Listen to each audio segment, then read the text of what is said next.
Hello students, तो चलिए आज हम लोग शुरुआत करते हैं क्लास 9 के एक्सरसाइज 11.4 के क्वेश्चन नंबर 3 का, जो कि है the diameter of a metallic ball is 4.2 centimetre. What is the mass of the ball if density of the metal is 8.9 grams पर सेंटीमीटर क्यूब. तो इस क्वेश्चन में क्या बोला गया है कि हमारे पास एक मेटालिक बॉल है, और ये तो बहुत कॉमन सेंस वाला बात है कि मेटालिक बॉल कौन सा शेप का होता है, तो ऑफ कोर्स स्फेयर शेप का होता है. और इस मेटालिक बॉल का जो डायमीटर है वो कितना है, तो 4.2 सेंटीमीटर है. अब इस क्वेश्चन में बोल रहा है कि अगर मान लेते हैं जो मेटल से इस मेटालिक बॉल को बनाया गया है उसका डेंसिटी 8.9 ग्राम्स पर सेंटीमीटर क्यूब है, मतलब 1 सेंटीमीटर क्यूब बॉल बनाने के लिए 8.9 ग्राम्स ऑफ मेटल का यूज करा गया है, तो हम लोगों को बताना है कि टोटल मेटालिक बॉल का मास कितना होगा. क्वेश्चन बहुत सिंपल है. जिन्होंने क्वेश्चन बहुत ध्यान से पढ़ा है उनको तो सॉल्यूशन भी समझ में आ गया होगा. क्या करना है, सबसे पहले तो हम लोगों को डायमीटर गिवन है तो हम लोग रेडियस निकाल लेंगे, और रेडियस निकालने के बाद स्फीयर का हम लोग वॉल्यूम निकाल लेंगे. और जैसा कि यहाँ डेंसिटी में हम लोगों को गिवन है कि 1 सेंटीमीटर क्यूब बनाने के लिए हम लोगों को कितना ग्राम्स मेटल चाहिए, तो 8.9. तो जितना भी सेंटीमीटर क्यूब हमारा आंसर आएगा उसको 8.9 ग्राम से मल्टीप्लाई कर देंगे. बहुत सिंपल सा सॉल्यूशन है. तो चलिए शुरुआत करते हैं. तो सबसे पहले तो फिगर से शुरुआत करेंगे. तो हम लोग एक मेटालिक स्फेयर या मेटालिक बॉल यहाँ पर बना लेते हैं, और यहाँ पर शो कर देते हैं कि हम लोगों को क्वेश्चन में गिवन था कि इसका जो डायमीटर है वो 4.2 सेंटीमीटर है. ठीक है, अब हम लोग सॉल्यूशन शुरू करते हैं. तो यहां पर लिखेंगे diameter of metallic ball is equals to क्या हो जाएगा, डायमीटर तो हम लोगों को 4.2 गिवन है, लेकिन हम लोगों को क्या डायमीटर का काम होता है, ऑफ कोर्स नॉट, हम लोगों को तो रेडियस का काम होता है. तो यहां पर हम लोग लिखेंगे रेडियस ऑफ मेटालिक बॉल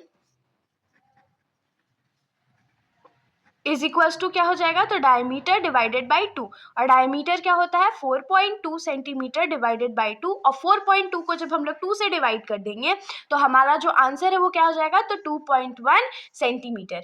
ये हमारा रेडियस ऑफ मेटालिक बॉल हो गया. यहाँ पर कोई दिक्कत नहीं होगा. अगर इसको थोड़ा सा हम लोग चेंज कर ले फ्रैक्शन में, इसको हम लोग 21/10 सेंटीमीटर भी लिख सकते हैं. अब सिंपली हम लोग क्या करेंगे, तो वॉल्यूम फाइंड कर लेंगे. तो यहाँ पर लिखेंगे volume of the metallic ball is equals to क्या हो जाएगा, वॉल्यूम ऑफ स्फेयर का फॉर्मूला क्या होता है, तो 4/3 पाई आर क्यूब. अब जो हमारा वैल्यूज है यहाँ पर पुट कर लेंगे. तो 4/3 जो है यहाँ पर वो तो हमारा कांस्टेंट टर्म है, तो हम लोग 4/3 को रहने देते हैं. पाई का वैल्यू जो है उसको 22/7 अज्यूम करते हैं, और रेडियस अभी हमने क्या निकाला था, तो 21/10 सेंटीमीटर. और क्योंकि इसका क्यूब है तो 3 बार मल्टीप्लाई करेंगे, तो इंटू 21/10 सेंटीमीटर, फिर से इंटू 21/10 सेंटीमीटर. ये हो गया. अब जो वैल्यूज यहाँ पर हम लोग कट कर सकते हैं उसको कट कर देंगे, और जिसको कट नहीं कर पाएंगे उसको मल्टीप्लाई कर देंगे. जैसे कि 3 के टेबल में 21 जो है वो 7 टाइम्स में आता है, फिर 7 के टेबल में 1 टाइम्स में आता है, तो ये तो कट आउट हो गया. बाकी कोई भी ऐसा वैल्यू नहीं है जो कट हो रहा है, तो सिंपली हम लोग क्या करेंगे, न्यूमरेटर को मल्टीप्लाई कर देंगे, और डिनोमिनेटर में 10 10 10 है तो 1000 हो गया. पॉइंट पुट कर देंगे.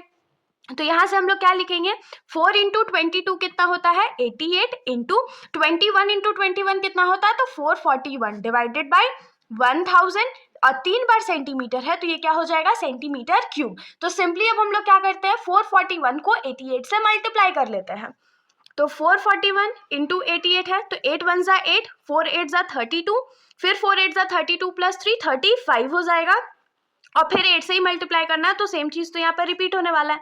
तो ये 8 हो गया, ये 10 हो गया, ये 8 हो गया, ये 8 हो गया, और ये 3 हो गया. तो यहाँ से हम लोगों को जो वैल्यू है वो क्या मिला, 38808 डिवाइडेड बाई 1000 सेंटीमीटर क्यूब. अब देखिए यहाँ डिनोमिनेटर में 3 0 है, मतलब कि ऊपर में 3 डिजिट्स के बाद पॉइंट लगने वाला है, तो लग गया. तो हम लोग यहाँ पर से इसको क्या लिख सकते हैं, 38.808 सेंटीमीटर क्यूब. मतलब वॉल्यूम ऑफ द बॉल कितना हो जाएगा, तो 38.808 सेंटीमीटर क्यूब. तो हम लोग इसको एक बार लिख लेते हैं कि volume of metallic ball is equals to क्या हो जाएगा, तो 38.808 सेंटीमीटर क्यूब। लेकिन क्या हम लोगों को ये फाइंड करना था, हम लोगों को वॉल्यूम तो फाइंड नहीं करना था, हम लोगों को तो मास ऑफ द बॉल बताना था ना। तो अब हम लोग यहाँ पर क्या लिखेंगे कि मास of metal required to make 1 centimetre cube of ball. इसमें हमने क्या लिखा कि कितना मेटल का मास कितना रिक्वायर्ड है 1 सेंटीमीटर क्यूब ऑफ बॉल बनाने के लिए, तो 8.9 ग्राम्स। तो 8.9 ग्राम्स जब हमारे पास मास होगा तब हम लोग 1 सेंटीमीटर क्यूब ऑफ बॉल को बना सकते हैं। लेकिन हम लोगों को 1 सेंटीमीटर क्यूब तो बनाना नहीं, हम लोगों को कितना बनाना है, 38.808 सेंटीमीटर क्यूब। तो यहाँ से क्या लिखेंगे कि therefore mass of metal required to make 38.808 centimetre cube of metallic ball is equals to क्या हो जाएगा, तो 8.9 ग्राम इंटू 38.808। अब इन दोनों वैल्यूज को हम लोग मल्टीप्लाई कर देते हैं। तो इन दोनों वैल्यूज को मल्टीप्लाई करके जो हमारा आंसर आएगा वो क्या हो जाएगा, तो 345.39 ग्राम्स। यही हमारा आंसर हो गया, हम लोगों को ग्राम में आंसर मिल गया। मास ऑफ मेटल यही रिक्वायर्ड है पूरे मेटालिक बॉल को बनाने के लिए। तो अगर आप लोगों को कोई भी डाउट है तो कमेंट सेक्शन में पूछिएगा, वरना मेरे चैनल को बिना सब्सक्राइब करे कहीं भी मत जाइएगा। Thank you.